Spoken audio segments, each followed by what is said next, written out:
तर खरातसारख्या माणसाला बॉयकॉट केलं पाहिजे, अमृता फडणवीसांनी वक्तव्य केलं। दमानिया प्रामाणिकपणे काम करतात असं म्हणत अमृता फडणवीस यांनी दमानियांची पाठ राखण केली आहे।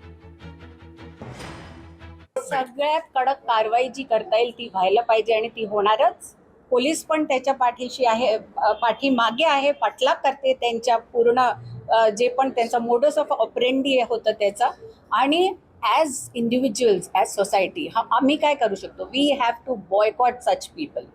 आपण बॉयकॉट करतोय का? त्या फॅमिलीला बॉयकॉट करा, त्या लोकांना बॉयकॉट करा, ते खूप जरुरी आहे। जितकं मी ओळखते अंजली ताईंच्या बाबतीत, त्या खोलात जातात सब्जेक्टच्या आणि जिथे त्यांना वाटतं की काहीतरी खराब केलं गेलेलं आहे, रॉंग केलं गेलेलं आहे, ते आवाज उचलतात। ते माझं इम्प्रेशन आहे आणि मला वाटतं ते कोणाच्याच नाही आहेत, ते फक्त ही सगळी जी कामं आहेत त्यात ऑनेस्टीनी कामं करतात। लोकशाही मराठी ऐका, पहा, जागरूक रहा।